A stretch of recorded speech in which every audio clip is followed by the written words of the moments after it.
जननीं शारदां देवीं रामकृष्णं जगद्गुरुं पादपद्मे तयो श्रित्वा प्रणमामि मुहुर्मुहुः।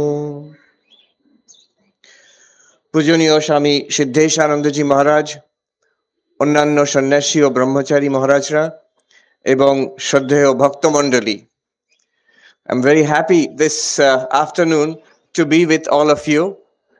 কিছু কিছু পরিচিত মুখ আছে দেখতে পাচ্ছি, অনেকেই নূতন, দেখে খুব আনন্দ হচ্ছে।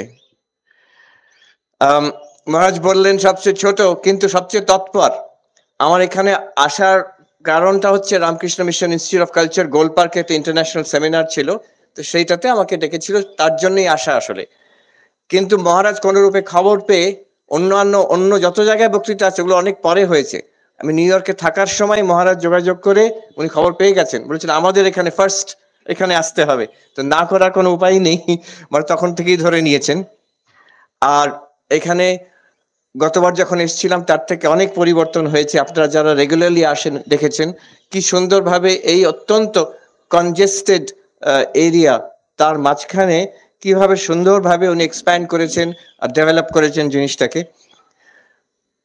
এখানে কত স্মৃতি আমি দেখছিলাম। মাস্টার মহাশয়ের ঘর, তিনি যেখানে ছাদে যেখানে ধ্যান করতেন, মহারাজ সকালে দেখালেন যে মহারাজ ধ্যান করতেন। আর মাস্টার মহাশয় নিয়মিত একদিন ভোরবেলা তার পুত্রবধূ সকালে গিয়ে দেখছেন উনি যেখানে ধ্যানমগ্ন হয়ে বসেছিলেন তখনও ধ্যানমগ্ন, কিছুই মানে বাইরের কোনো চেতনা নেই, তার সামনে জবা ফুল ছড়ানো। তো জবা ফুল কোত্থেকে এলো, কে আনলো, কিন্তু বুঝতে পারলেন না। পরবর্তীকালে তাকে জিজ্ঞেস করতে মাস্টার মহাশয় তখন হি অ্যাডমিটেড যে ধ্যানের সময় মা এসেছিলেন আর সেই জবা ফুল ছড়ানো আছে দেখা যাচ্ছে। এইরকম এই বাড়িতে কত ঠাকুরের পার্শ্বদরা এসেছেন। পরবর্তীকালে অনেকে যারা সন্ন্যাসী হয়েছেন তারা এখানেই এসেছেন, মাস্টার মহাশয়ের কাছে এসেছেন প্রথম, তারপরে বেলুর মঠে পাঠিয়েছেন মাস্টার মহাশয় সন্ন্যাসী হতে। ঠাকুরের সঙ্গে তো একদম অভিন্নভাবে এই জায়গাটা জড়িয়ে আছে। আপনারা দেখেছেন ঠাকুরের পাদুকা ওখানে আছে ওই ছোট্ট ঘরের মধ্যে, ঠাকুরের জামা কাপড় আছে সেখানে। Very deeply spiritual place. আর এটা খুবই আনন্দের বিষয় যে এইভাবে এখন এটা ডেভেলপমেন্ট হচ্ছে। আমাকে যে সাবজেক্ট মহারাজ দিয়েছিলেন যে আমাদের সংসারের সমস্যা, তার solution, spiritual solutions to our worldly problems. মন নিয়ে কথা।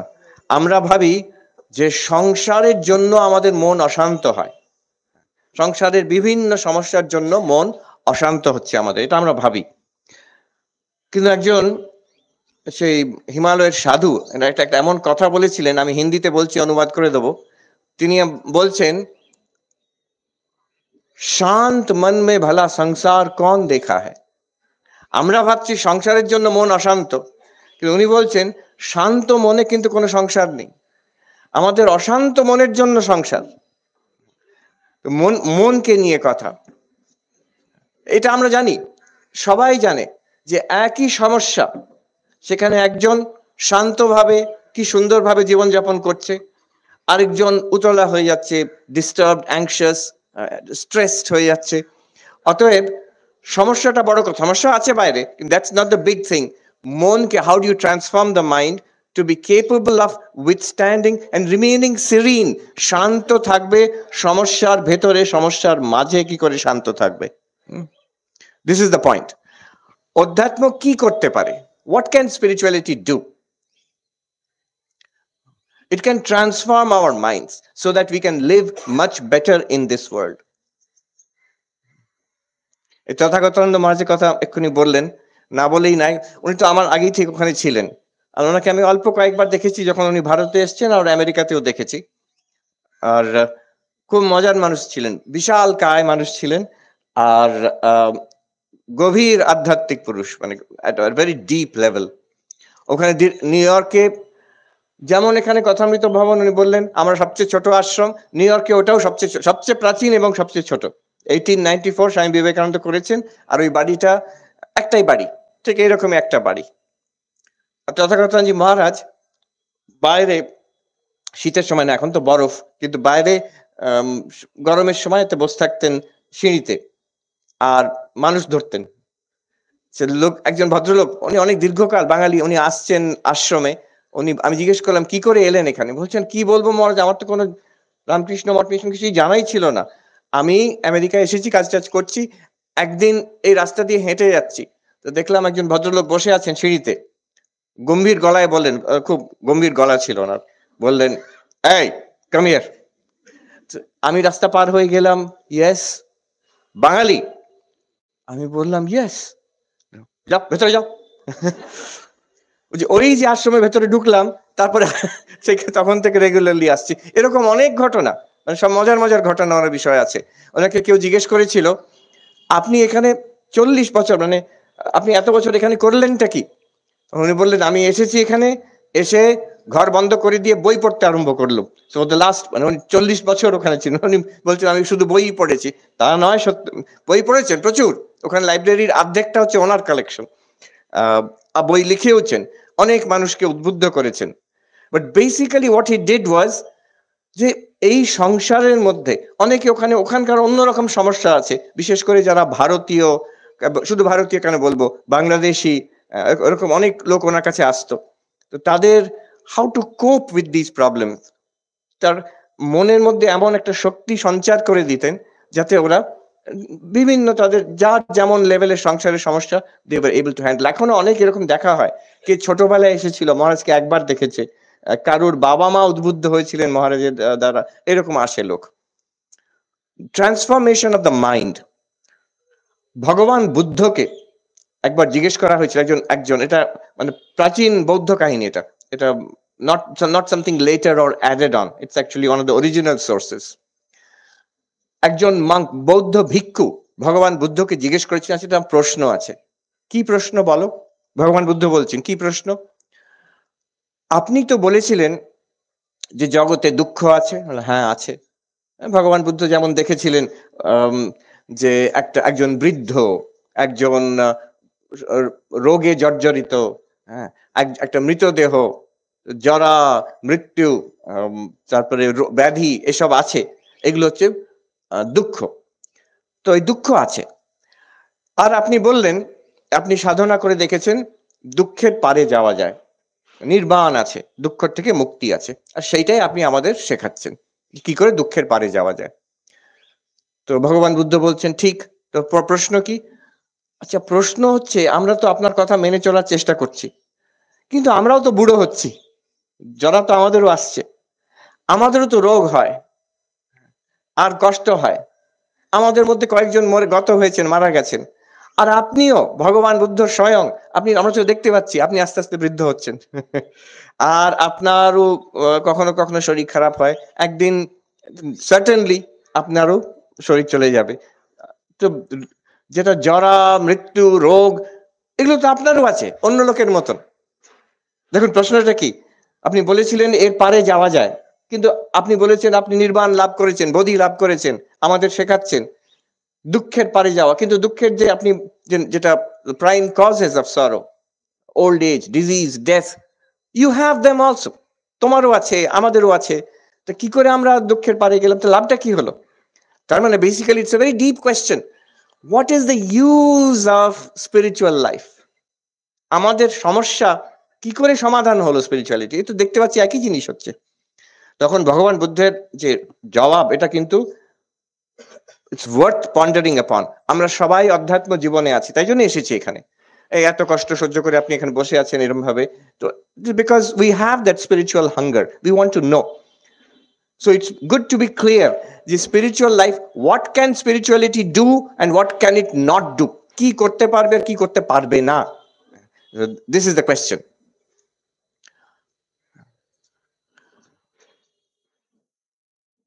উনি তখন বললেন যে আচ্ছা দেখো, একটা মানুষকে, if somebody is hit with an arrow, তীর বিদ্ধ হয়েছে, তার কেমন কষ্ট হবে? আর ঠিক তারপরে আরেকটা দ্বিতীয় তীর তার গায়ে লাগলো, 2 arrows, কেমন তার জ্বালা, তার কষ্ট? হ্যাঁ ঠিক। আচ্ছা, এবার প্রথম তীরটি হচ্ছে what the world throws at you, সংসারে যা ঘটনা ঘটছে, সেটা হচ্ছে প্রথম তীর, that's the first arrow. And the second arrow is your reaction to it. আমার যা হচ্ছে ঘটছে জগতে, this is the first arrow. অনেক রকম দুর্ঘটনা হয়, অনেক রকম কষ্ট, অনেক রকম দুর্ব্যবহার, কত রকম আমাদের জীবনে everybody has to face. That is the first arrow. The second arrow is আমাদের কি প্রতিক্রিয়া হচ্ছে তাতে। ভগবান বুদ্ধ বলছেন এই দ্বিতীয় যে তীরটা, এটার কষ্ট সবচেয়ে বেশি, প্রথমটা অতটা নয়। আর আমি তোমাদের যা শেখাচ্ছি তাতে এই দ্বিতীয় তীরটার যে কষ্টটা সেটা চলে যাবে। প্রথমটার বিষয় আমি কিছু করতে পারবো না, কিছু করা যাবে না। সংসারে আছে মানে ঠাকুরও বলেছেন দেহ ধারণ করলে দুঃখ দুঃখ পোয়াতেই হয়, বলছেন ট্যাক্সও দিতে হয়, ট্যাক্স দিতে হয়। So that means the first arrow, জগতে যা হবার কথা, এক সময় শরীর আছে মানে শরীর বৃদ্ধ হবে, দ্যাটস দ্য কন্ডিশন। রোগ আসবে, আর এক সময় মৃত্যু হবে, for everybody, that's the first arrow and it cannot be prevented. কিন্তু আমাদের আসল কষ্টটা সেখান থেকে নয়, আমাদের আসল কষ্টটা হচ্ছে আর রিয়াকশন টু ইট, আমাদের ভেতরে কিভাবে how do we respond to that. আর এর proof, what is the proof of this? The proof is, অনেক ডাক্তারদের আমি ডাক্তারই বলতে পারবে, অনেক এখানে ডাক্তার আছেন, ওখানে বলে যে একটা ভেরি গুড এক্সাম্পল, যে একজন পেশেন্ট, অনেক ডাক্তাররা দেখেছেন পেশেন্ট, তার হয়তো মারাত্মক রোগ, তার হয়তো সে মারাই যাবে, absolutely sure, but with what great dignity, শান্তভাবে ধীর স্থির ভাবে সে তাকে সামলাচ্ছে, ট্রিটমেন্ট নিচ্ছে, তারপরে মনকে শান্ত রেখেছে, শক্ত রেখেছে। আরেকজন পেশেন্ট হয়তো রোগটা এমন কিছু নয়, সে তুলকালাম কাণ্ড, হ্যাঁ, সে নার্ভাস ব্রেকডাউন হয়ে যাচ্ছে, অন্যদের বিরক্ত করছে, কত কাণ্ড। অতএব রোগটা আসল সোর্স অফ সাফারিং নয়, আওয়ার রিয়াকশন টু দ্যাট। ডাক্তারবাবু এখানে সামনেই বসে আছেন, উনি জানেন আওয়ার রিয়াকশন টু দ্যাট। আমি ঘটনা শুনেছিলাম, ডাক্তারবাবু নিজেই বলতে পারবেন, পরম পূজ্যপাদ ভূতেশানজি মহারাজ অপারেশন, হার্ট অপারেশনের পরে সেই দ্যাট অ্যাডভান্সড এজ, উনি নাকি যখন অ্যানেস্থেশিয়া থেকে জেগে উঠলেন, প্রথমে উনি জিজ্ঞেস করছেন ডাক্তারদের যে তোমাদের কষ্ট হয়নি? তা তো ভাবুন। আরেকটা ওনার অনেক ঘটনা ওনার আছে। সেই বৃদ্ধ মানুষটি 90+ ইয়ার্স, 93 94 না কত বছর, 91, সেই তখন তিনি জিজ্ঞেস করছেন ডাক্তারদের তোমাদের এতক্ষণ অপারেশন করেছো, কষ্ট হয়নি তো? আরেকজন, এটা তো আমি নিজেই শুনেছি, তখন মহারাজের বোধহয় 94 না 95, উনি প্রেসিডেন্ট রামকৃষ্ণ মঠ মিশনের, গোল পার্কে ওনাকে রাখা হয়েছে, উনি শরীর টু রিকভার ফ্রম ইলনেস, শরীরে শুয়ে আছেন উনি। আর ওনার একজন সেবক, তার ম্যালেরিয়া হয়েছে, তিনি পাশের ঘরে শুয়ে আছেন, জ্বর হয়েছে, ইয়াং সাধু। মহারাজ খবর নিয়েছেন, ওকে দেখছি না তো, যে মহারাজ ওর জ্বর হয়েছে, কিছু না, এমনি ম্যালেরিয়া, ও ঠিক হয়ে যাবে, ও পাশে রেস্ট করছে। এই সাধুটি আমাকে বলেছেন যে I am astounded, I am stunned. আমি শুয়ে আছি, একজন গায়ে জ্বর, একদিন কম্বল নিয়ে শুয়ে আছি, হঠাৎ দেখি কেউ কোথাও নেই, মহারাজ নিজে আমার ঘরে ঢুকেছেন, হাঁটতে পারছেন না, দেয়াল ধরে ধরে ঢুকছেন, ঢুকে বললেন তুমি ভয় পেও না, আমি আছি।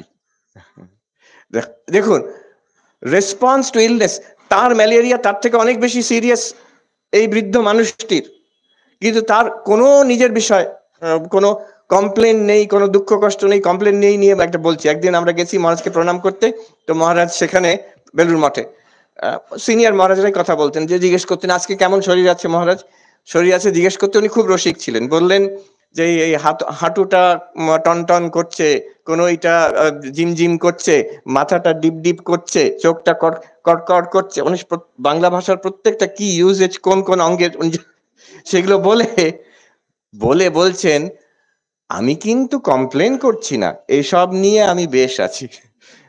এই দেখুন, this transformation of the mind, নিজের শরীরের কষ্ট, সেটাকে how do I transform so that I am not really concern. আরেকজন মহারাজ লালুদা মহারাজ ছিলেন, বিজ্ঞান মহারাজের শিষ্য, সিনিয়র মহারাজরা দেখেছেন, আমি ওনাকে হাসপাতালে দেখেছি, সেবা প্রতিষ্ঠান হাসপাতালে। একটি মানুষ, বিশ্বাস করবেন না, যে দুটি পা প্যারালাইজড, চোখ দুটি অন্ধ, সেই বয়সে ওইরকম ভাবে শুয়ে আছেন। আর কোনো মানে যে নিজের বিষয়ে কোনো চিন্তা, কোনো দুঃখ, কোনো কমপ্লেন নেই। অন্য সবাই আপনি গেলে জিজ্ঞেস বলতে হবে, কে আপনি, দেখতে পাচ্ছেন না, নাম বলো, কোথা থেকে এসছো, কোন আশ্রম থেকে, কেমন আছে সবাই, ওখানে কেমন কেমন আছে সবাই, ভালো আছে কিনা, আমার আশীর্বাদ ভালোবাসা জানিয়ে দিও। হ্যাঁ, সন্ধ্যাবেলা একবার আমি আমি তখন হাসপাতালে ভর্তি ছিলাম, উনি ওই পাশের বেডে, সেই লালুদা মহারাজ শুয়ে আছেন, এই বৃদ্ধ মানুষটি প্যারালাইজড, অন্ধ, সন্ন্যাসী, তো তার তো কেউ কেউ কোথাও নেই, কোনো আত্মীয় নেই, তার কোনো নাথিং, শুয়ে আছেন সেখানে। আমি এখনো মনে আছে, সন্দেহ হয়েছে, আমরা গল্প করছি কয়েকজন সাধু মিশে, সন্দেহ হচ্ছে উনি টের পেয়েছেন, যদিও চোখে দেখেন না। ওখান থেকে বলছেন, কি গলা ছিল ওই ছোট্ট মানুষটার, বলছেন, এই সাধু, সন্দেহ হয়েছে, এখন গল্প বন্ধ করো, জপ করতে বসো, ধ্যান করতে বসো। আমার সেখানে বোধ হলো যে শরীর, ট্রান্সেন্ডিং দ্য বডি কি হতে পারে। This is called transcending the body, that in the midst of all your troubles, শরীরের যত কষ্ট হোক, I am not bothered at all by that. আমি আনন্দে উৎফুল্ল হয়ে, he used to be in a better mood than all of us, আমরা younger people. So it is transformation of the mind. ভগবান বুদ্ধ বলছেন, আমি যেটা শেখাবো অধ্যাত্মবিদ্যা, তাতে ওই দ্বিতীয় যে তীরটা, দ্য সেকেন্ড অ্যারো, তার কষ্টটা চলে যাবে। ম্যাক্সিমাম কষ্ট কিন্তু সেই আমাদের রিয়াকশন থেকে হয়, আমরা যে আহ করি, ওইখান থেকে আমাদের কষ্ট হয়। যেটা ঠাকুরও বলেছেন, মাও বলেছেন, ওয়ান পাওয়ারফুল স্পিরিচুয়াল প্র্যাকটিস, সেই যে সহ্য করো, সহ্য করো, সহ্য করো। আচ্ছা, সেখান থেকে আমি আজকের কথা আরম্ভ করছি। ঠাকুর এমন কিছু কিছু সূত্র দিয়ে গেছেন যেটাতে this direct answer to our question, আমাদের সাংসারিক সমস্যা তার কি সমাধান হতে পারে। যেমন আমি পড়ছিলাম শ্রীমদর্শন, মাস্টার মহাশয়ের বিষয়ে যে লিখে গেছেন, অনেক বৃহৎ আকারের, তার মধ্যে এক জায়গায়, এগুলো সবই আমরা জানি, কিন্তু মাস্টার মহাশয়ের যে একটা সিনপটিক ভিশন ছিল, উনি সবগুলোকে একসঙ্গে করে একটা সূত্র বার করতে পারতেন। যেমন একটা উদাহরণ দিচ্ছি, একটা বড় সমস্যা, বিশেষ করে সংসারে, কিন্তু আশ্রমেও সমস্যা হচ্ছে, ওয়ান সোর্স অফ ট্রাবল, আমাদের সোর্স অফ দুঃখের সোর্স হচ্ছে অন্য মানুষ, অন্য মানুষ, বাড়ির মানুষ, কিংবা পাড়ার মানুষ, কিংবা অফিসের কি যেখানে কার্যক্ষেত্র সেখানকার মানুষ, অন্য other people are source of sorrow for us. এটাকে আদি ভৌতিক দুঃখ বলে। সে অন্য মানুষের থেকে আসা যে দুঃখটা, সেটা কি করে আমি সামলাবো, সেইটার একটা সলিউশন ঠাকুরের কাছে, সোর্স অফ সরো when other people। বিখ্যাত ফ্রেঞ্চ দার্শনিক ছিলেন সার্ত্র, তো উনি এক জায়গায় বলেছেন, হেল ইজ আদার পিপল, নরক মানে কি, অন্য লোকগুলো হচ্ছে নরক। এক্সিস্টেন্সিয়ালিস্ট তো।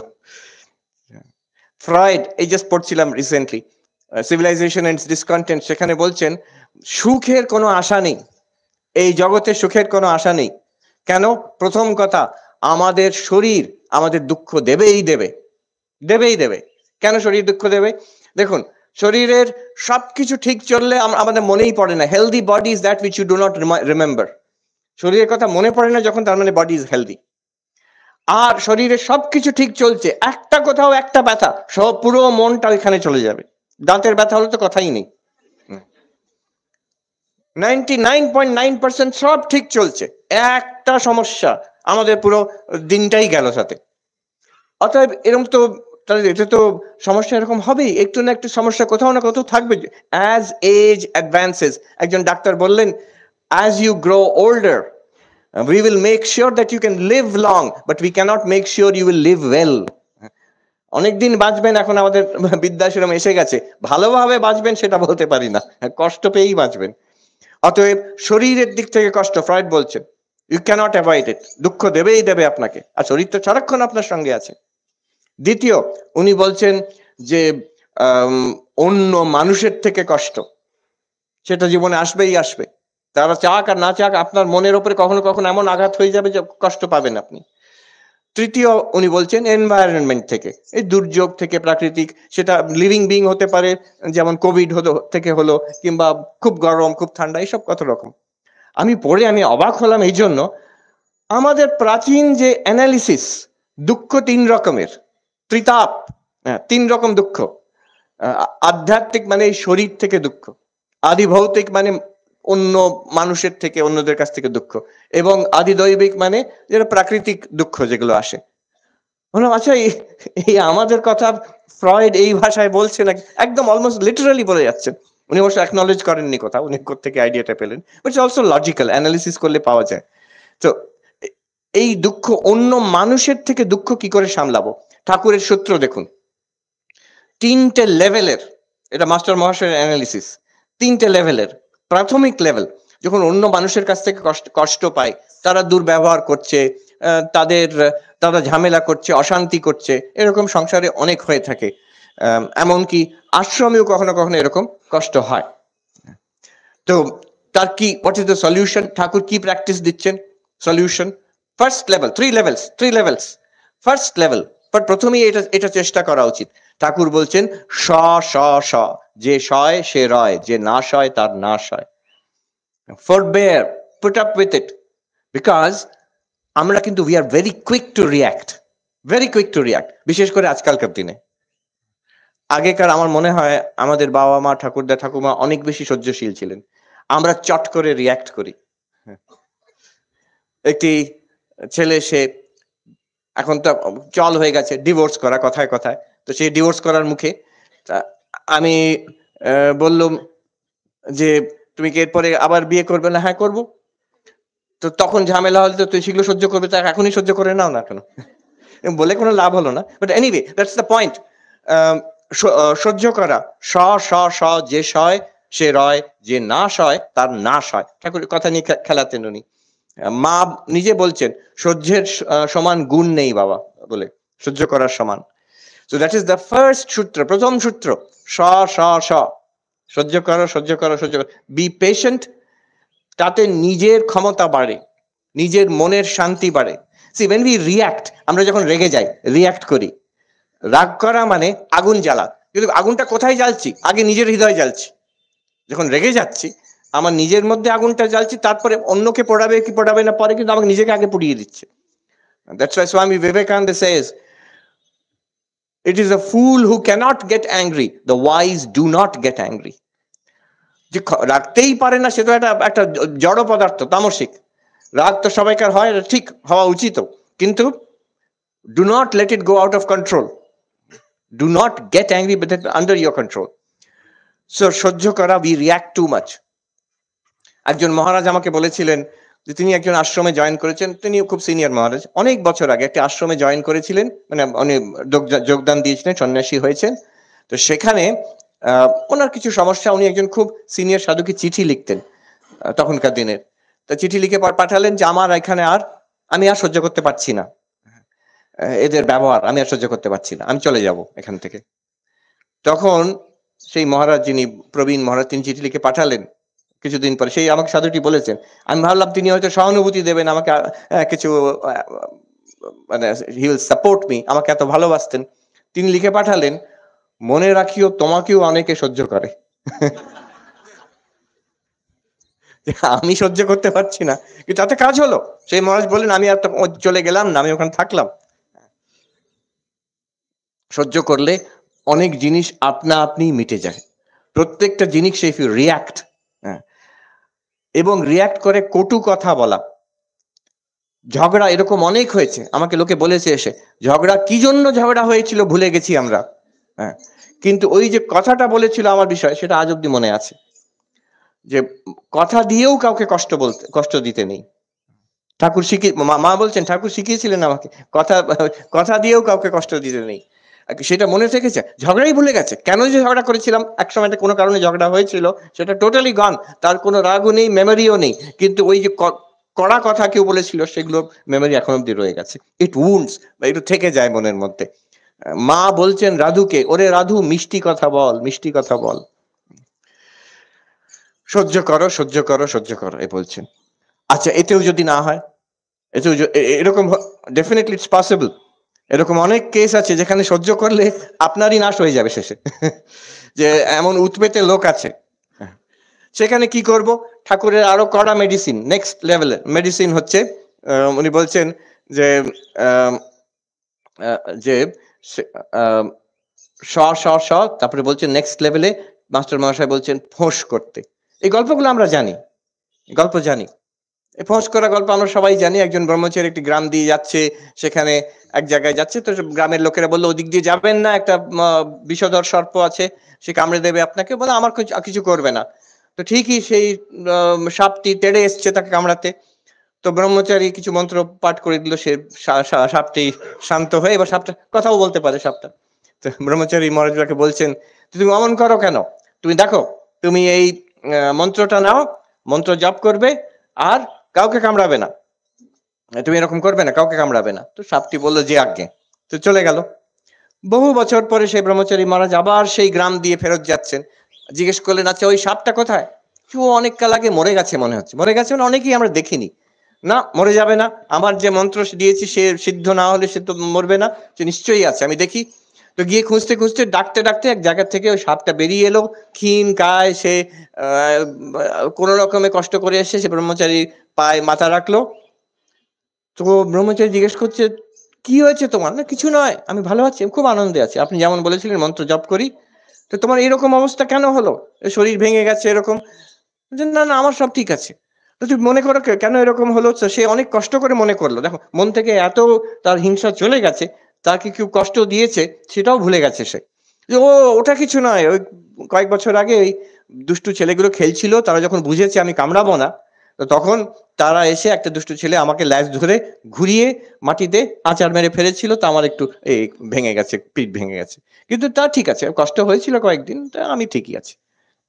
তখন ব্রহ্মচারী বলছে, আরে তোমাকে আমি কামড়াতে বারণ করেছিলাম, ফোঁস করতে তো বারণ করিনি। তো যখন দরকার হবে আমাদের এই ফোঁস করা, কেন ফোঁস করা? দেখুন, আমাদের একটা উদ্দেশ্য আছে।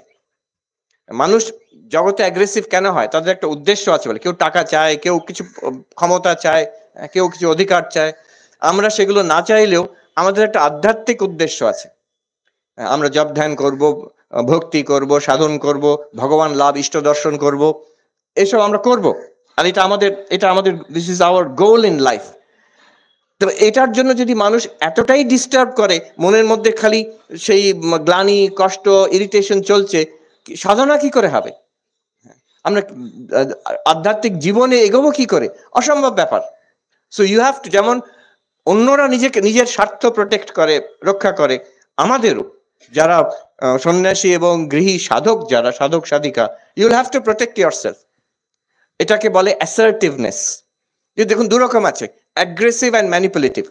যারা একটু ব্রুট স্ট্রেংথ, অনেক সময় পুরুষরা হয়, চিৎকার চেঁচামেচি করে অ্যাগ্রেসিভলি এগিয়ে যেতে চেষ্টা করে, অন্যদের দাবিয়ে দিয়ে, aggression. This is not good. বিশেষ করে আধ্যাত্মিক জীবনে ভালো নয়, যে কোনো জীবনে, কাজের জীবনেও ভালো নয়, সাংসারিক জীবনেও ভালো নয় অ্যাগ্রেশন। আবার উল্টোটা হচ্ছে ম্যানিপুলেটিভ। অনেক সময় অনেক আছে যারা পলিটিক্স করে এমনি মিষ্টি, কিন্তু পিঠ পেছনে ক্রিটিসিজম করা, পলিটিক্স করা, চক্রান্ত করা, এইসব করে, অনেক রকম করার চেষ্টা করে, ওটাও খারাপ। তাহলে কি করব?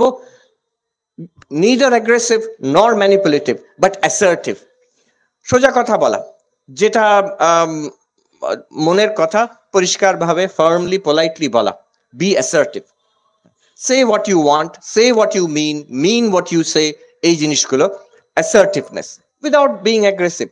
কাউকে অপমান করার দরকার নেই, ঝগড়া করার দরকার নেই, অতএব আবার উল্টো কথা ঘোরাবারও দরকার নেই, সোজা কথা বলা, সেইং হোয়াট ইউ মিন। যেখানে না বলার দরকার, say no. You have the right to say no for everything. কে কি ভাবলো, দ্যাটস সেকেন্ডারি। হ্যাঁ, একটা ভালো উদ্দেশ্যের জন্য টু সে ইউ নো। এই হচ্ছে কলকাতা।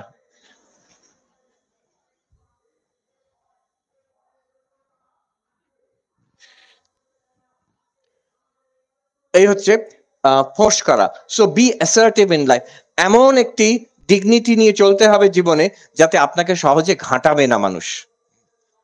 এটা আপনার ভালো, সে মানুষেরও ভালো। অনেক সময় মানুষ বেশি ভালো মানুষ হতে গিয়ে তাকে অন্যরা ডিস্টার্ব করে, সে নিজেও ডিস্টার্ব হয়ে যায়, পরিবেশও দূষিত হয়ে যায়। আমি দেখেছি যে হস্টেলে এখন কিছু ছেলে আছে তারা নিয়ম মেনে ঠিক তাদের নিজের কাজ করছে, পড়াশোনা করছে, রামকৃষ্ণ মিশনে দেখেছি হস্টেলে। আবার কিছু তো প্রকৃততে একটু দুষ্টু দুরন্ত, তারা যদি দেখেন মহারাজ একটু ঢিলে, একটু রিল্যাক্সড, একটু ভালো মানুষ, তারা সুযোগ পেয়ে যায়। এখন তাতে ক্ষতি কিছু নয়, কিন্তু যারা অন্যরা নিয়ম মেনে চলছে তাদের ক্ষতি হয়, তাদের উপরে চাপ পড়ে যায়। তো আমি একবার একটা হস্টেল দেখতাম, তারা এখন যারা সেখানে পড়তো তারা এখন সব বড় বড় সব দেশ বিদেশে আছে প্রতিষ্ঠিত। তো তারা যেমন ছোট ছেলেরা হয়, ক্লাস 7-এর ছেলে সব। তো সকালবেলা ভোরে মন্দির থেকে এসে নিয়ম হচ্ছে প্রত্যেক হস্টেলে সব ছেলেরা নিজের ঝাড়ু দিয়ে নিজের যে ধাম বলা হয় হস্টেল, সেটা পরিষ্কার করবে, তার জন্য ডিউটি ঠিক ছিল। তো ওরা জানে এই মানুষটি একটু নরম প্রকৃতির মানুষ, কিছু বলবে না।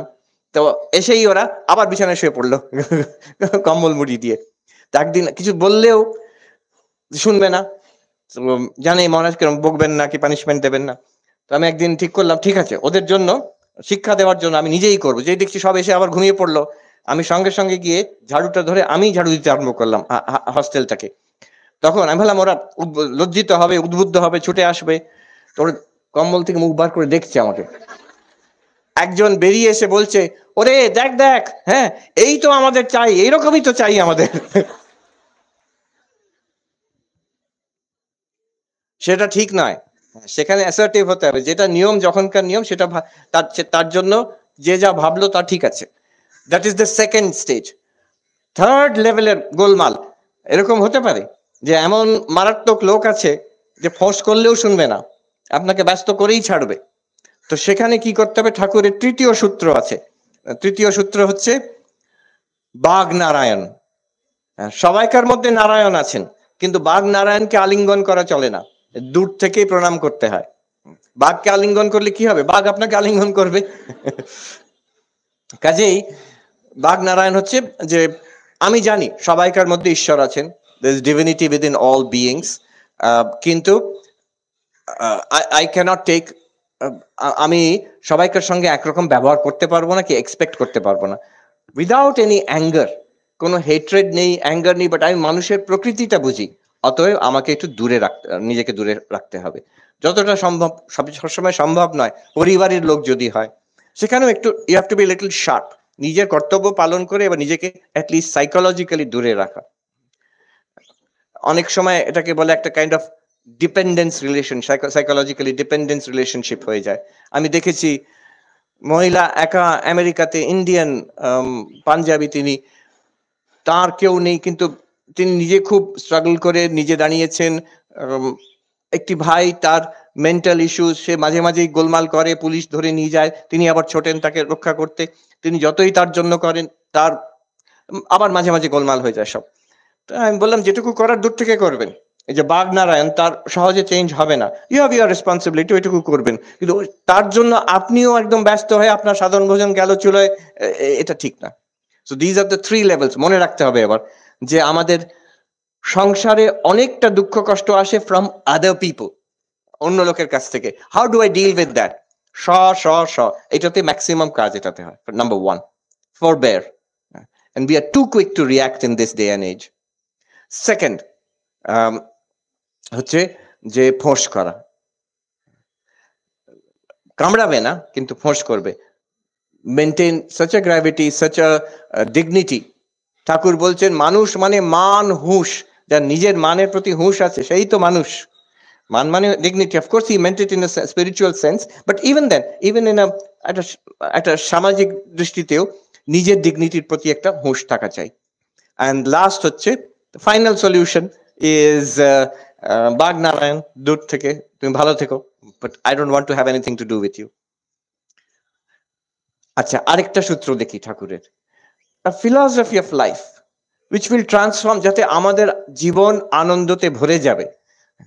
And স্বামী বিবেকানন্দ নিজে বলছেন এক জায়গায়, let all dreams cease, but if you cannot dream but better dreams which are eternal love and service free.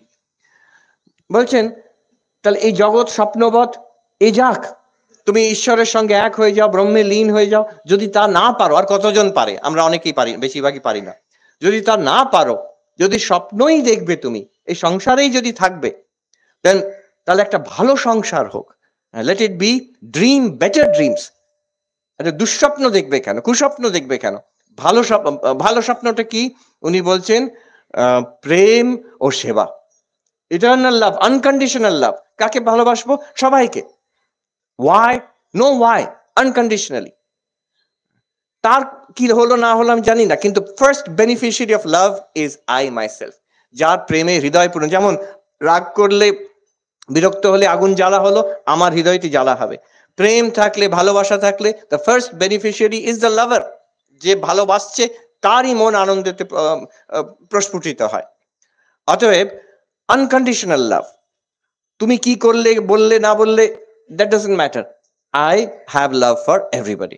সেটা অনেক সময় সুবিধে হয় যদি ঈশ্বরে, ভগবানে ভালোবাসা থাকে, যেভাবেই হোক, যার যে ধর্মতে যেমন ভালোবাসা থাকে, সে যদি সেই ভগবানের ভালোবাসা সবাইকার মধ্যে দেখছে, সে তার ঈশ্বর, তার প্রভুকে সবাইকার মধ্যে দেখছে, এবং loves those people with that love. And শুধু ভালোবাসা নয়, একজন ফিলোসফার বলছেন, I love humanity but I can't stand human beings. যে আমি মনুষ্য জাতিকে ভালোবাসি, কিন্তু ওই ইন্ডিভিজুয়াল মানুষগুলোকে সহ্য করতে পারি না আমি। তো ওটা অ্যাবস্ট্রাক্ট হয়ে গেল। Love and service, so service free without any expectation from others. এখন কেউ এরকম আশ্রমে, হাসপাতালে বড় বড় কাজ করতে পারে, আবার কেউ, আমরা যে যেখানে আছি, we can serve. It's an attitude. It's not একটা পার্টিকুলার এনজিও খুলে বসে থাকতে হবে, নট নেসেসারি। যারা করতে পারছে তারা ফিউ পিপল, কিন্তু everybody, wherever we are, in families, in companies, in government offices, schools, যেখানে আছি, we can have this attitude of service. America এখন খুব চল হয়েছে servant leadership. Servant leadership, Robert Greenleaf একজন ছিলেন ম্যানেজমেন্ট গুরু অনেক আগে, তিনি এই কথাটা বলেছেন যে লিডার শুড বি সার্ভেন্ট। আমরা এখানে সার্ভেন্টটাকে নিচু চোখে দেখি, ওদের সে কেউ নিচু চোখে দেখে না। So servant is a high ideal, the one who serves others, অন্যদের সেবা করে।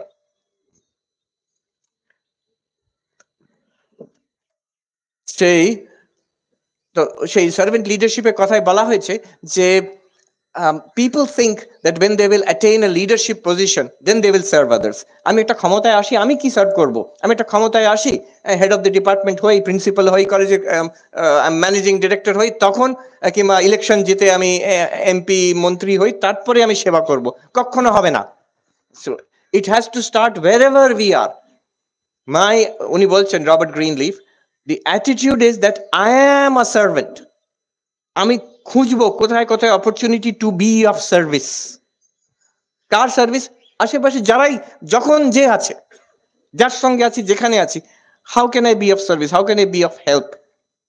সেটাই যখন আমি লিডারশিপ পজিশনে, উনি যেহেতু ম্যানেজমেন্ট কনসালটেন্ট, ম্যানেজমেন্ট পজিশনে উঠলাম, সেখানে আরো বেশিভাবে করতে পারবো। এক সময় সেই পজিশন চলে যাবে, কিন্তু মাই সার্ভেন্টশিপ উইল কন্টিনিউ। লিডারশিপ আসুক আর যাক, হেড অফ ডিপার্টমেন্ট 1 বছর 2 বছরের জন্য হলেন, কিন্তু আবার সেই শিক্ষক রয়ে গেলেন, but that servant attitude should continue. So this Swamiji বলছেন eternal love and service free. আরেকটু বলি, এই রবার্ট গ্রিনলিফ কেন এই কথাটা বললেন, উনি কিন্তু এটা ভারতীয় দর্শন থেকে পেয়েছেন। একটা বই আছে, জার্নি টু দ্য ইস্ট, একজন বিখ্যাত জার্মান লেখকের বই, আমি নামটা ভুলে যাচ্ছি। নভেল, খুব বড় নভেলিস্ট ছিলেন। এই জার্নি টু দ্য ইস্ট বিখ্যাত নয় তো, অন্য একটা বই ওনার বিখ্যাত খুব, বুদ্ধের ওপরে জীবনীটা। সো এই জার্নি টু দ্য ইস্টে হচ্ছে কি, এটা ইউরোপিয়ান গল্প একটি। তো তার যারা characters, they are going on a journey to some eastern monastery, মানে ইউরোপ থেকে যাচ্ছেন একটা কোথায়, দিস আ ফেবলড মনাস্ট্রি একটি আছে, যেখানে গেলে তারা জীবনের যা রহস্য সেটা বুঝতে পারবেন। তো কয়েকজন যাচ্ছে, তো তার মধ্যে একজন আছে লিও বলে একটি ছেলে, তাকে নিয়েছে ওরা সার্ভেন্ট হিসেবে।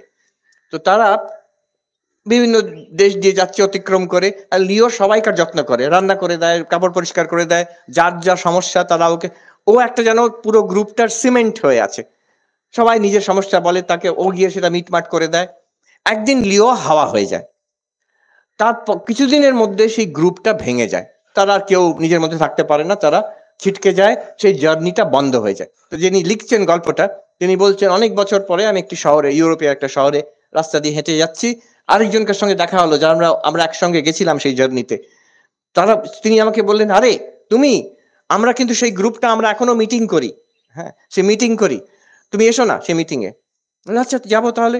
আমি গেলাম, গিয়ে দেখি সেই মিটিং এ প্রেসিডেন্ট হচ্ছেন লিও। হ্যাঁ, তো কি লিও কে? লিও আসলে যেই মনাস্ট্রিতে আমরা যাচ্ছিলাম সেখানকার তিনি অধ্যক্ষ, একজন সাধু। তিনি এই সার্ভেন্ট হওয়া একটা সাধনা রূপে নিয়েছেন, নিয়ে আমাদের সবাইকে, he was the servant for all of us. এই গল্পটা এখানে শেষ হয়ে গেল। সেখান থেকে Greenleaf, Robert Greenleaf, he took this idea. এটা কি সুন্দর philosophy, to be of service to others. Swami রঙ্গনাথনজি বলতেন, what is spirituality? When I close my eyes, I find peace within. When I open my eyes, my attitude is, what can I do for you? That is spirituality. আমি যখন মনে চোখ বন্ধ করি, ধ্যানে বসি, ভেতরে শান্তি অনুভব করি। চোখ খুলি, জগৎকে দেখি, তখন আমার মাই অ্যাটিটিউড ইজ, আমি কি সেবা করতে পারি, কার জন্য কি করতে পারি। এগুলো স্বামী ভূতেশান যে একটি কথা হয়তো প্রকাশিত হয়নি, আমি শুনেছি এটা। মানুষের কষ্ট দেখে, আধ্যাত্মিক ব্যাপার না, এমনি মানুষের কষ্ট দেখে বলছেন, আহা মানুষের কি কষ্ট। কখনো কখনো ইচ্ছা হয় আমি এক কাঁড়ি টাকা নিয়ে বসি আর মানুষকে দিয়ে যাই, তার তো টাকা চাইছে, তো তাতে হবে না কিছু শেষ পর্যন্ত।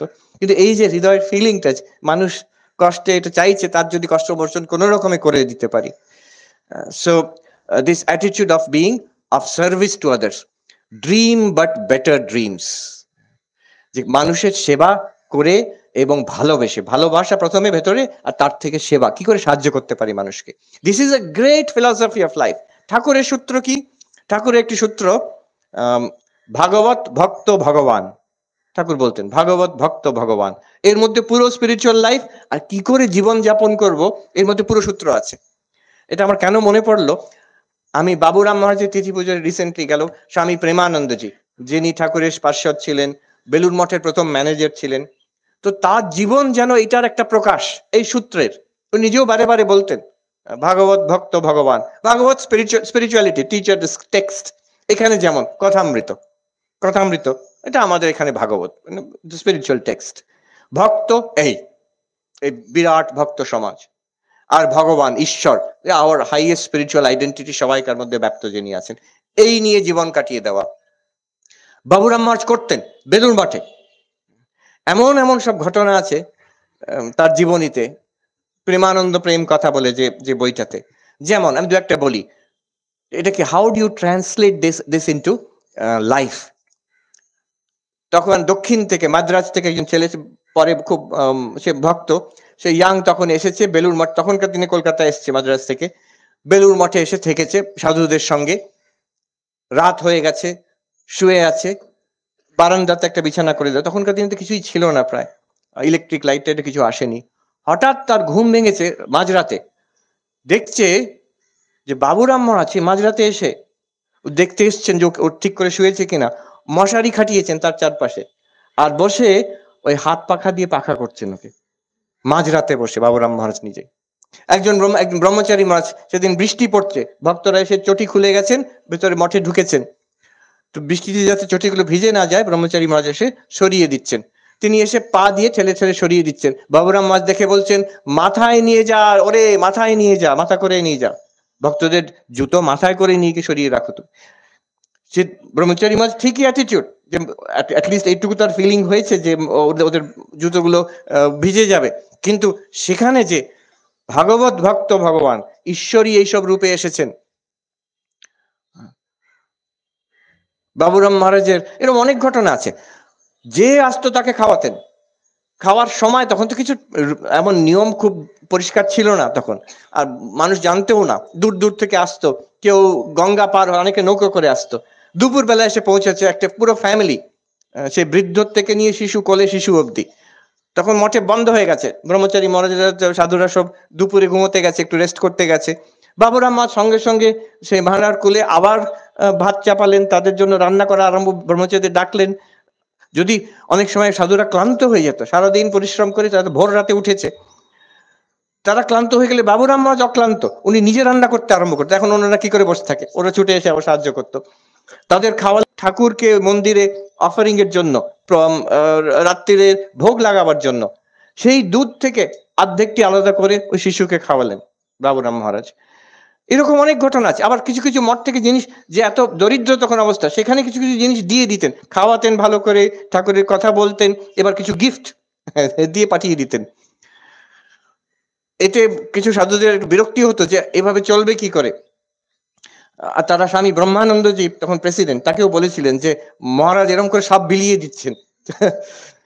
বাবুরাম মহারাজ একভাবে থাকতেন, হ্যাঁ একভাবে থাকতেন। মজার ঘটনা আছে, জয় মা কালী যে পড়েছেন জানি না, একজন দরিদ্র ব্রাহ্মণ পাশে থাকতেন মঠের পাশে। তিনি তার নাম কি আজ অব্দি আমরা জানি না। তিনি জয় মা কালী বলে দেই দেই করে নাচ করতেন। খুব সরল মানুষ, কিন্তু খুব দরিদ্র। একদিন এসেছেন, বাবুরাম মহারাজ ভালো করে তাকে খাইয়েছেন, খাইয়ে একটা লাউর গাছ বাগান থেকে তুলে দিয়ে, মানে তার শেকড় শুদ্ধ তাকে হাতে দিয়েছেন। সে ওটাকে নিয়ে নাচতে নাচতে বেরিয়ে যাচ্ছে, সামনেই স্বামী ব্রহ্মানন্দ। আর সেই মহারাজকে সেই গাছটি দেখিয়ে ধেই ধেই করে নাচতে, জয় মা কালী জয় মা কালী বসতে বলতে গেট থেকে বেরিয়ে চলে গেল। মহারাজ তখন বাবুরাম মহারাজকে ডেকে পাঠালেন, বলে বাবুরাম দা, বাবুরাম মহারাজ একটু বয়সে একটু বড় ছিলেন, এরম করে চললে মঠ চলবে কি করে বলি। বাবুরাম মহারাজ খুব অফেন্ডেড হলেন। একটা এটা সবজির গাছও দিতে পারি না, আমি মঠের ম্যানেজার, তো আমি তাহলে থাকবো না, আমি চললুম বলি। সঙ্গে সঙ্গে কাঁধে কাপড়টি ফেলে উনি গেটের দিকে হাঁটতে পারবেন, আমি থাকবো না বেলুর মঠে। বেরিয়ে যাচ্ছেন, রাজা মহারাজ কিছু বললেন না। কিছুক্ষণ পরে দেখছেন বাবুরাম মহারাজ আবার ফিরে আসছেন। কি হলো যে আপনি চলে যাবেন বলছিলেন?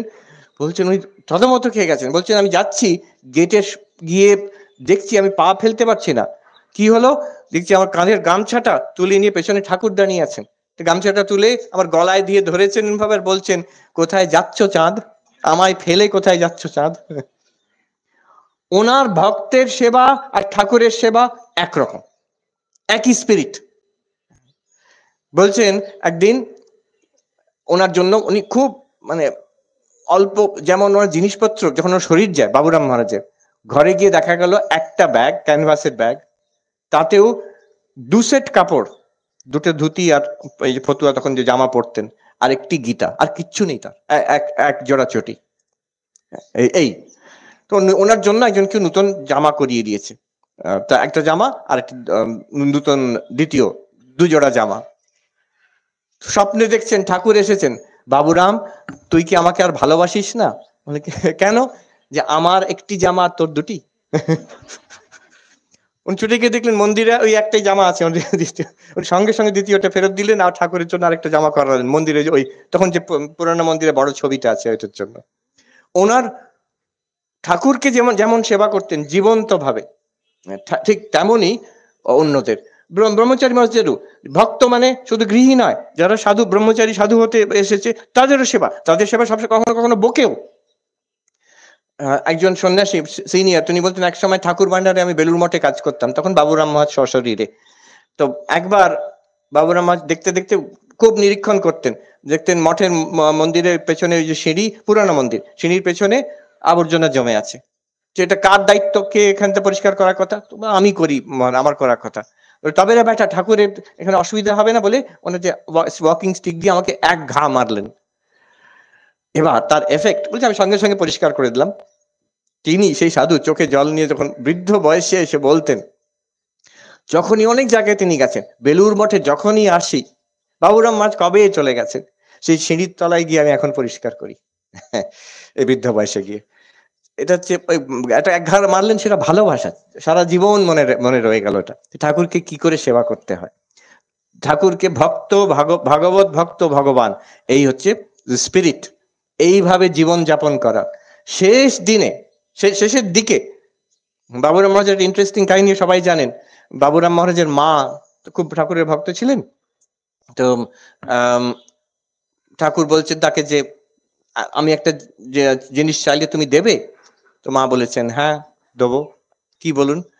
তোমার এই ছেলেটিকে আমায় দেবে, আমার দরকার শুদ্ধ ছেলে একটু কেউ থাকবে আমার সঙ্গে আমার সেবা করার জন্য।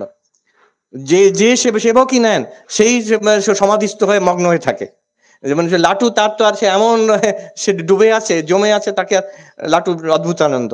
তারপরে রাখাল ব্রহ্মানন্দ, সেও এমন ভাবে থাকে এখন আমাকে তার সেবা করতে হয়, তো অতএব যদি বাবুরামকে দাও সে আমার কাছে থাকবে। তো মা তো বলেছেন যে তুই তো অহভাগ্য, আমার ছেলে আপনার কাছে থাকবে, তো দারুণ কথা। হ্যাঁ, এর থেকে বড় কি হতে পারে? কিন্তু একজন ছেলে কি একটা ছেলে এমনি দিয়ে দেয় কেউ? তো ঠাকুর ঠিক বুঝেছেন, হাসলেন, কি চাও বলো। দেখুন মার হৃদয় তো, আবার ভক্ত, পরম ভক্ত এবং মার হৃদয়, দুটো জিনিস চাইলেন।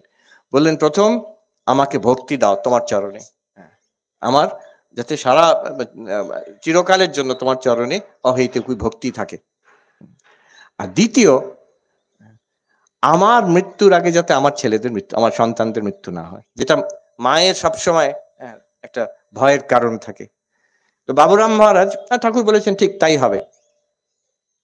তিনি কি সাধিকা ছিলেন, বাবুরাম মহারাজ নিজে বলছেন আমাদের পড়াশোনার জন্য ছেলেদের তিনি কলকাতায় পাঠিয়েছেন, এখানে এখানে মাস্টার মহাশয়ের ছাত্র তিনি। তো কিন্তু আমরা যখন গ্রামে যেতাম আটপুরে, মাকে দেখতে যেতাম, কোনো কোনো দিন থাকতো মা সকাল থেকে সন্ধে অবধি জব করতেন। সেদিন আমরা এলেও, তার নিজের সন্তানরা এসছেন কলকাতা থেকে, তিনি দেখা করবেন না, কারোর সঙ্গে দেখা করবেন না, ঘর বন্ধ করে উনি সারাদিন জব ধ্যানে কাটাতেন। আমাদের পাড়ায় প্রতিবেশী বাড়িতে থাকতে হতো, তার পরের দিন গিয়ে মার দেখা পেতাম আমরা, এরকম তিনি ছিলেন। এবার বাবুরাম মহারাজ একবার খুব শরীর খারাপ হয়েছে, তখন তিনি বলছেন তোমরা ভয় পেও না, সবাই ভাবছে মারা যাবেন বলে, তোমরা ভয় পেও না, বুড়ি এখনো আছে মানে মা আছে, যতদিন উনি থাকবেন। তখন উনি বললেন যে এই হচ্ছে রহস্য, যদি আমার কোনো কিচ্ছু হবে না। ঠিকই তাই, তার পরবর্তীকালে ওনার মার শরীর যায়, আর যখন মহারাজের খুব শরীর খারাপ হয়, তখন লোকে বুঝেছিল যে এবার আর শরীর থাকবে না। ওনাকে দেওঘর পাঠানো হয়েছিল একটু যাতে স্বাস্থ্যের জন্য, তখন বাঙালিরা তখন দেওঘর, বৈদ্যনাথ ধাম, দেওঘর, শিমুলতলা এসব জায়গায় দিত, তো পাঠানো হয়েছিল। তো এখানকার ঘটনা, ওনার হেলথের জন্য ওনাকে রাখা হয়েছে একজনকে বাড়িতে, যাতে রেস্ট করতে পারেন। কিন্তু উনি যেখানে যাচ্ছেন এটা আকর্ষণ, প্রচন্ড আকর্ষণের ব্যাপার ছিল, লোকে ছুটে আসতো বেলুড় মঠে উনি থাকার সময়।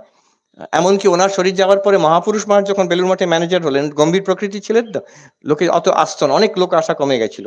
আর উনি আবার বলতেন তোমরা আমার কাছেও এসো, আমিও ভালোবাসি বাবুরাম মহারাজ নেই তো কি হয়েছে, ওনাকে দেওঘর পাঠানো হয়েছে, লোকে আবার কলকাতার থেকে বৈদ্যনাথ ধাম যাচ্ছে।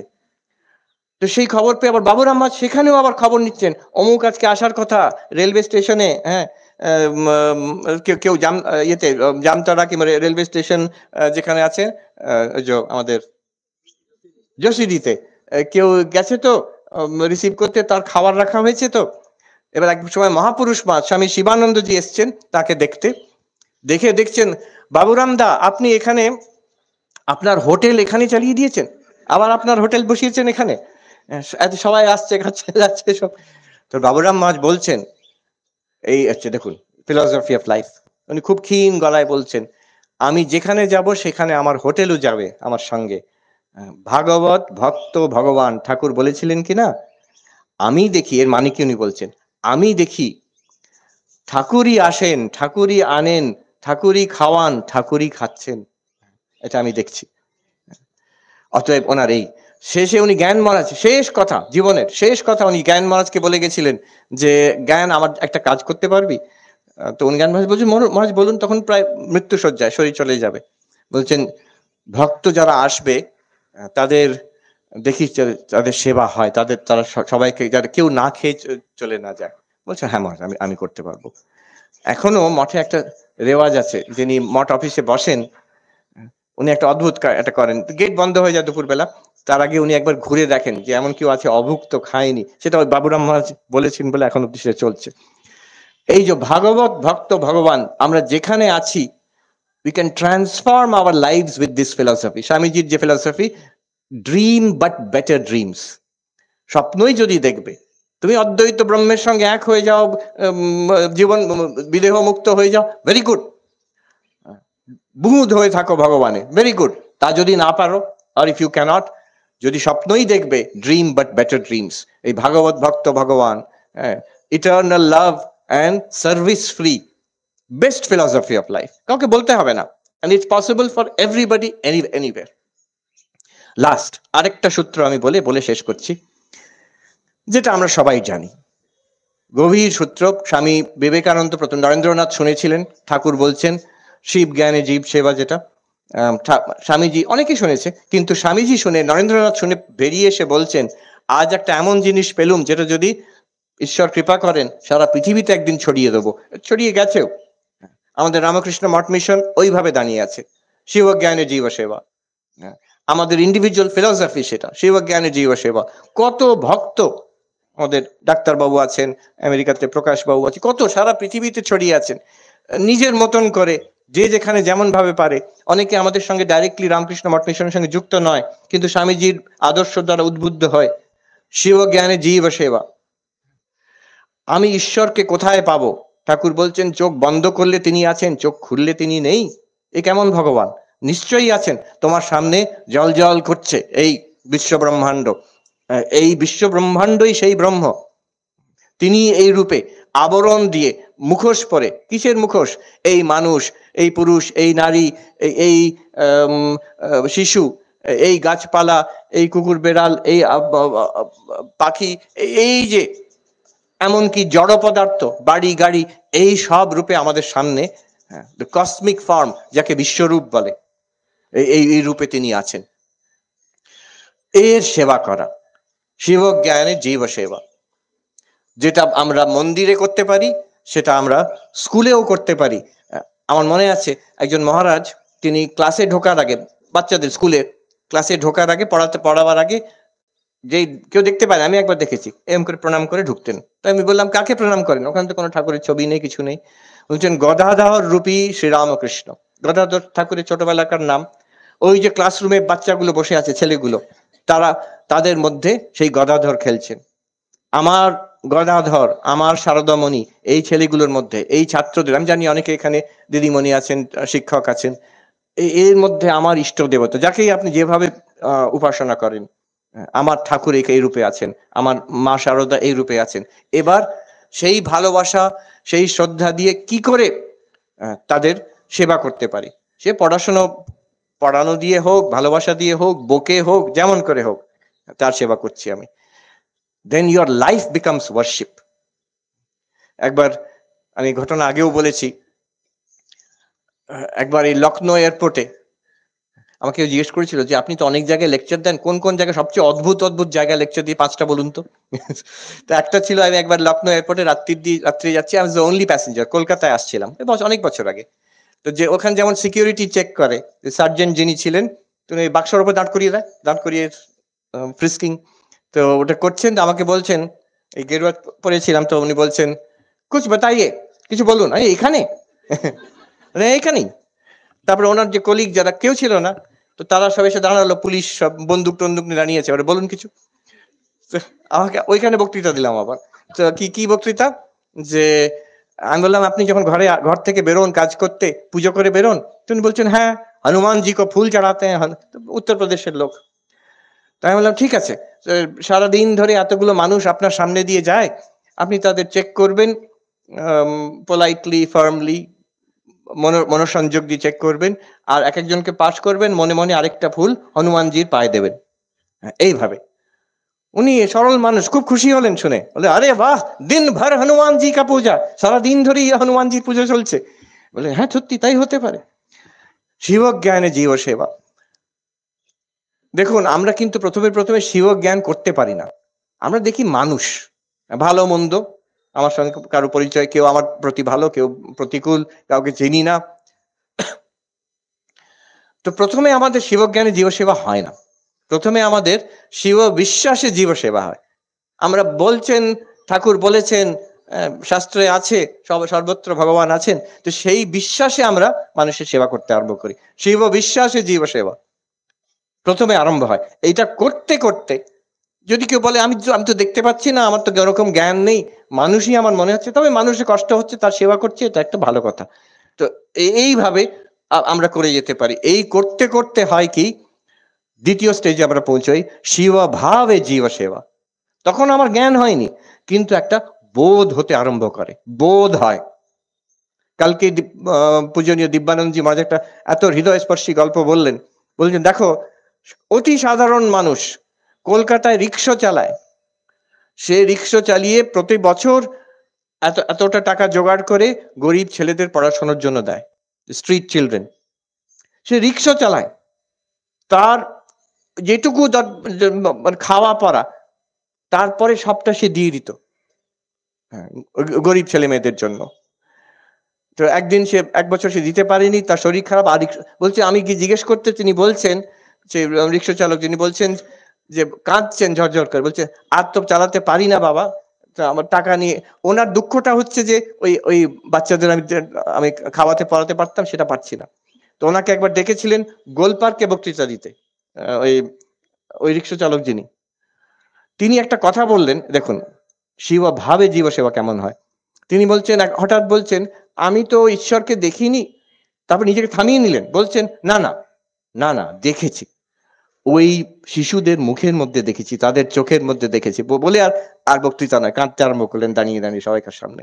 এইটাও তখন তার ভাব হয়েছে, সেখানে আর বিশ্বাসের কথা নয়, সেখানে তার অনুভব হতে আরম্ভ করেছে that one divinity in all beings আছে, পরিষ্কার আছে। শঙ্করাচার্য বলছেন যে মৃত্তিকার ঘট, ঘট কলসি, মাটির কলসি, মাটির কলসি দেখলে, কলসি দেখলে মাটিটাও দেখা হচ্ছে। বলছেন ভাতি ভাসুরম, সূর্যের আলোর মতন প্রকাশিত।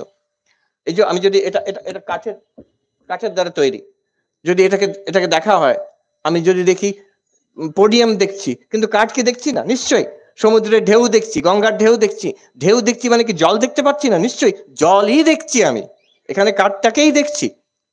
ঠিক তেমনই আমি বুঝতে না পারলেও ঈশ্বর এই রূপে আছেন, এই সেবা করতে করতে একটা আবরণ এমন ক্ষীণ হতে আরম্ভ করে, তখন প্রত্যক্ষ মনে হয় যেন ঈশ্বর, যেন তখনও জ্ঞান হয়নি, যেন ঈশ্বরকেই দেখছি। তো এই তার এরকম অবস্থা আমি অনেককে দেখেছি যারা দীর্ঘকাল এরকম সেবার কাজে আছেন, আস্তে আস্তে খুব আধ্যাত্মিক উন্নতি, অন্য কোনো কামনা বাসনা এমনি থেকেই চলে যায়, আর দরকার হয় অভিমান গলে যায়, মানুষটা নরম। ঠাকুরকে জিজ্ঞেস করছেন, কি সুন্দর কথা, অতি সাধারণ কথায় বুঝিয়ে দিচ্ছে। আচ্ছা মানুষ ব্রহ্মজ্ঞানী সিদ্ধ হলে কি রূপ হয়? তাকে ঠাকুরকে জিজ্ঞেস করেছেন একজন, সিদ্ধ হলে মানুষ কি রূপ হয়? ঠাকুর বলছেন আলু পটল, কেন আলু পটল সিদ্ধ হলে যেমন নরম হয়ে যায়, মানুষের ব্রহ্মজ্ঞান হলে, সিদ্ধ হলে তেমন নরম হয়ে যায়, তার অভিমান ইত্যাদি দোষ যত সব থাকে আপনা আপনি চলে যায়, মানুষ নরম হয়ে যায়। তো এটা হচ্ছে শিব ভাবে জীব সেবা, এটা খুব উচ্চ উচ্চ অবস্থা। মানুষের জন্য আমার চিন্তা, আমার নিজের কোনো চিন্তা নেই, এইরকম অবস্থা আসবে খুব সহজেই, বেশি বেশি দিন লাগবে না। লাস্ট হচ্ছে শিব জ্ঞানে জীব সেবা, ঠিক ঠিক যেটা ঠাকুর বলেছেন। তখন আর বিশ্বাস নয়, তখন আমার একটা আবেগ হচ্ছে, ভাব হচ্ছে, যেন মনে হচ্ছে তা নয়, পরিষ্কার দেখছি ঈশ্বরই আছেন সর্বত্র, আনন্দ সাগরে, আনন্দ সাগরে চোখ খুললে তিনি আছেন, চোখ বন্ধ করলে তিনি আছেন, কোনো তফাৎ নেই তখন। তখন রঙ্গনাথ সানজির কথাটা তখন সার্থক হবে যে when I close my eyes I find peace within। আমাদের মুশকিল হয় কি, আমরা ঠিক উল্টোটা করি। মহারাজ চোখ বন্ধ করলে প্রত্যেকেই বলে, দীক্ষা নেওয়ার পরে নেক্সট কমপ্লেইন হচ্ছে যে মন বসছে না, চোখ বন্ধ করলেই হচ্ছে অশান্তি, চোখ বন্ধ করলে অশান্তি, আর চোখ খুললে not what I can do for you, what can I get from you। এই জন্য আমরা পূর্ণ নই, নিজেকে পূর্ণ মনে করি না, জগৎ থেকে নিজেকে পূর্ণ করার চেষ্টা করছি। That's why we suffer. এই জগৎ আপনাকে আমাকে পূর্ণ করতে পারবে না, আপনার স্বরূপ সেই অনন্ত ব্রহ্ম, আপনাকে কে পূর্ণ করতে পারে? এই জগৎ পূর্ণ করতে পারে? এই সীমিত জগৎ, finite world cannot replace the infinite. Infinite alone can satisfy the infinite. আপনি অনন্ত, আর এই অনন্ত ব্রহ্মই আপনাকে তৃপ্তি দেবে। এই জগৎ আপনাকে এটা সহায়ক। এখান থেকে যদি আমি তৃপ্তি চাই, if I go around with a begging bowl, multimillionaire multibillionaire সে যদি করে 2 পয়সা চেয়ে বাড়ায়, কি হাস্যকর কথা। তোমার তো কোটি কোটি টাকা আছে, তুমি অন্যের কাছ থেকে 2 পয়সা চাইছো কেন? তেমন তুমি তো অনন্ত সুখের অধিকারী, তুমি এই জগৎ থেকে একটু ক্ষণিক সুখ চাইছো কেন? বরং use this time, let us use this time in the world, have a very deep profound philosophy of life. আমার জীবনের দর্শন কি? আমার জীবন দর্শন এইটাই। বলুন ভাগবত ভক্ত ভগবান, eternal love and service free, Shiva জ্ঞানী জীব সেবা, these are all এক একটা সূত্র। লেট ইমবাইব দিস, গভীরভাবে আমরা ভাববো এটাকে নিয়ে, এবার দেখবো আমার জীবনে কি, what is the relevance to me. এর মধ্যে অনেক দর্শন আছে, অদ্বৈত দর্শন, বিশিষ্টাদ্বৈত দর্শন, ভক্তি দর্শন আছে, এগুলো সব এর মধ্যে ঢালা যায়। ওটা ভালো করে বুঝলাম, কিন্তু আসল জিনিস হচ্ছে আমার জীবনে এই ছোট কথাটা, অত গভীরে না গিয়েও যদি শুধু ঠাকুর যেমন বলেছেন শিবজ্ঞানে জীব সেবা, ভাগবত ভক্ত ভগবান, আমার জীবনে এখন কি করণীয়, আমি কোন রকম চিন্তা করব, কি রকম কথা বলবো, আর কি কিরকম আচরণ করব, how should I react to the world. ওই বুদ্ধের দ্বিতীয় যে স্বরবিদ্ধ হয়েছে, টু দ্য সেকেন্ড অ্যারো, আমার রিয়াকশন কি করে, হাউ উইল ইট চেঞ্জ। জগৎ তো পাল্টাবে না, কিন্তু আমি পাল্টে যাব। That is the test of spirituality. My reaction to the world will change. আমি ঠাকুর মা স্বামীজির কাছে প্রার্থনা করি, মা গঙ্গা আছেন, মা কালী আছেন, মাস্টার মহাশয়ের এখানেই আছেন, তার কাছে প্রার্থনা করি তাদের যাতে কৃপা আমাদের উপরে হয়। আর এই যে second arrow in our life, we are able to deal with it. মনকে আমরা এমন ভাবে সুশিক্ষিত করব, এমন একটা ভাব নেব, ভাগবত ভক্ত ভগবান, শিবজ্ঞানী জীব সেবা, এই ভাবটা নিয়ে আমাদের জীবন আলোকিত করব। We will be a blessing to ourselves and a blessing to everybody else around us. Om शांति शांति शांति। हरि ओम तत्सत। श्री राम कृष्णार्पणमस्तु। বেশ ধন্যবাদ। আচ্ছা।